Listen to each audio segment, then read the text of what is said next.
Hello and welcome back to Multidimensional Integration, the video series where we talk a lot about how to deal with the Lebesgue measure and integral on Rn. And indeed, in today's part 16, we will define the so-called LP spaces and discuss a denseness result for them as well. However, as always, before we do that, I first want to thank all the nice people who support this channel on Steady, here on YouTube or via other means. And please don't forget, with a membership on Patreon or Steady, you can download a lot of additional material for the videos. For example, it's always helpful to look at the PDF versions for the videos. And now, without further ado, we can immediately start with the important definition of today.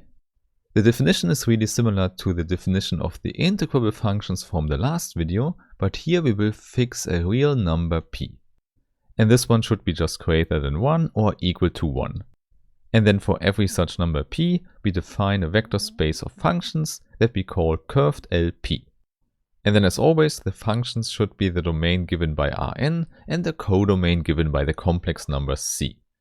And now you might already know that we want to consider integrable functions, but these in a specific way, namely if we take them to the power p, they should be integrable.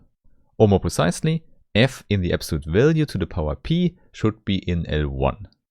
This means we can just integrate with respect to the Lebesgue measure and have the power p inside the integral. And then the claim is just that this one is a finite number. And this is already the whole definition of LP, and you see the L1 case is also included here. Moreover, also similar to the case of L1, we get the so-called p norm with this integral. So every function in the space has a finite p norm, but you already know this is actually not a norm yet. This is simply because a norm should be positive definite, but the integral does not give us that. This is easy to see. If we have the 0 function and we change it at one point, the integral still stays 0. So this property is not satisfied, but you can also recall the other properties of a norm, and one of them is that a norm is always absolutely homogeneous. So we want to pull out scalars without changing the power of it, which means we have to take the pth root of the whole thing here. So this was not needed in the L1 case, obviously, but for any other power p, we have to add the root. In addition, I can also tell you that the triangle inequality for this norm is satisfied, but it requires some calculation. Hence, only the positive definite part is missing, and we can repair it by going to the equivalence classes of functions. So this is a standard thing to do, and what we get out is this new quotient space with respect to an equivalence relation tilde. And this one just tells us that two functions f and g should be equivalent if their difference in the p norm is equal to 0. In other words, the integral of f minus g to the power p should be equal to 0. And obviously this just means that they can only differ on a set with Lebesgue measure 0. This means they don't have to be exactly the same function, but almost everywhere they should coincide. And now we just put these functions into the same box, and then we calculate with the boxes. And the resulting vector space is what we call LP with a straight L, and this one has a well-defined LP norm. And in fact, this one is now an actual norm, because we have fixed the missing part from before. So the result is that we have a well-defined normed vector space of functions. The only thing you should keep in mind that for every given function there is a whole equivalence class that it represents. And now as a remark, I can also tell you that the space L2 is particularly interesting, because only for that value of p the corresponding norm generates an inner product. And there it's not hard to see that the inner product of f with g should also be given by an integral. And there inside the integral we have to multiply f of x with g of x. However, in the complex case this is not enough. There we also have to add a complex conjugation, and usually I do that in the first component. So this is the L2 inner product, and you can immediately see the relation to the L2 norm. Namely, if you put the same function f into the first and the second argument of the inner product, you get the L2 norm squared. Or on the other hand, we can just add a square root to get the norm back. And here please don't forget, we also have to deal with the equivalence classes of functions to get a well-defined inner product. This is something you have to get used to because we will often calculate with explicit functions that represent a whole equivalence class here. And obviously there's no confusion at all if we consider continuous functions. Obviously, if we change a continuous function at any point, it's not a continuous function anymore. And in fact, the space we want to consider now is the following: the continuous functions with compact support in Rn. So any continuous function here lives completely inside a bounded set. And we have exactly the same result as for the L1 space, namely this space is already enough to approximate any integrable function. And this works even when the power p is involved as well. So more concretely, if we measure distances of functions with the LP norm, then this CC space is dense in LP. And as in the last video, we can make this statement really precise by choosing an epsilon. This means we can just take any small number epsilon greater than 0 and a p integrable function f.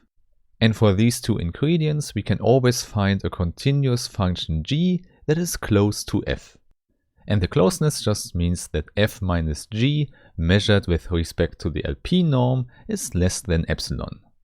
And you should recognize that this is exactly the same formulation as in the last video, but here we have formulated it for every power p. So you see, we have this nice denseness not only for L1, but for any LP. And actually, the proof of that is more or less the same as in the L1 case. Therefore, I think it's enough to tell you the crucial ideas again and what we have to change for the general p. The first thing you should note here is that we don't have to tackle a complex valued function because a non-negative function does already everything we want. Or in other words, every complex valued function can be decomposed into non-negative functions. And now the advantage of such a non-negative function is simply, as you might remember, that we can define a simple function that lies below it. This works by partitioning the y-axis, where we have the distance between two values given by 1 over 2 to the power m. And you also see that the last value we want to consider in the partition is given by m. So for every natural number, we get out a simple function that we call Sm. And indeed, by construction, the simple function lies pointwisely below our function f. Moreover, we also see that eventually the distance is less or equal 1 over 2 to the power m. Therefore, we definitely have the pointwise convergence of our sequence of simple functions to our chosen function f. However, we want to have even more. We want to have the convergence with respect to the p norm. And this one we can only get if we can apply Lebesgue's dominated convergence theorem. However, the standard formulation of the dominated convergence theorem is with respect to the L1 norm and not with respect to the LP norm as we wanted. Therefore, we have to change the functions we consider a little bit, namely we want to have this difference in the absolute value to the power p.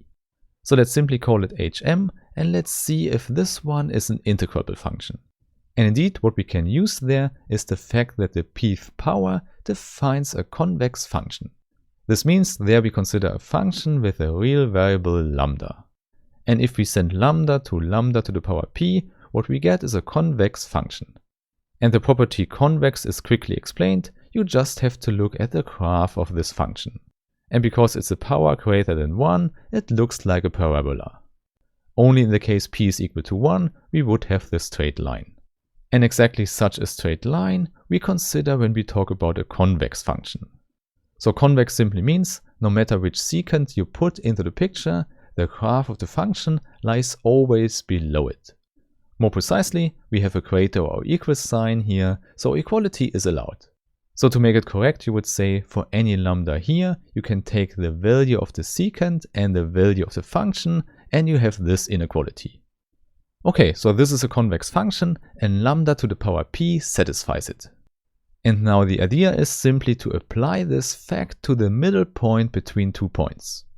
This means if we have a and b there, then the middle point would be a plus b divided by 2. And now the convex property tells us that if we put this into our function, then we are definitely not above the value of the secant. And the secant is just the middle point of the line, so we have a to the power p plus b to the power p divided by 2. So the result is that this nice inequality holds regardless which points a and b we choose. So finally you can see why this is useful, because we can apply it to our values of the two functions.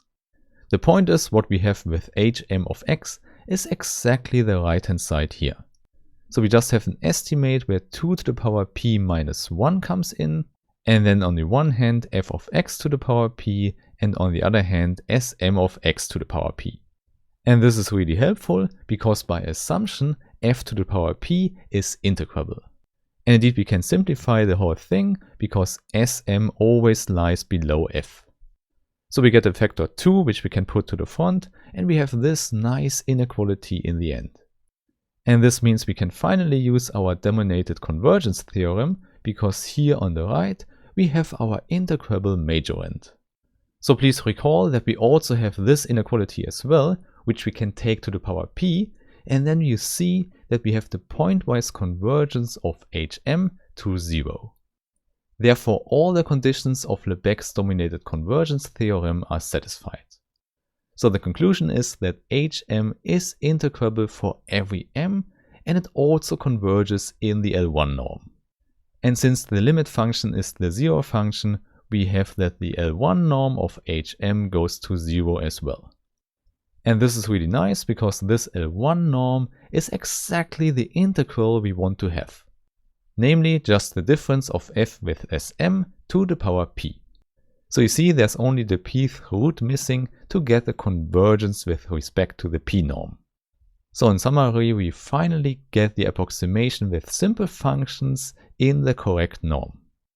And that's exactly the only change we needed here, because the approximation of the simple function with continuous functions works exactly like in the last video. The important part there was to apply the topological result that we know as Urysohn's lemma. So as a reminder, this one gives us the continuous function with compact support that we can call g.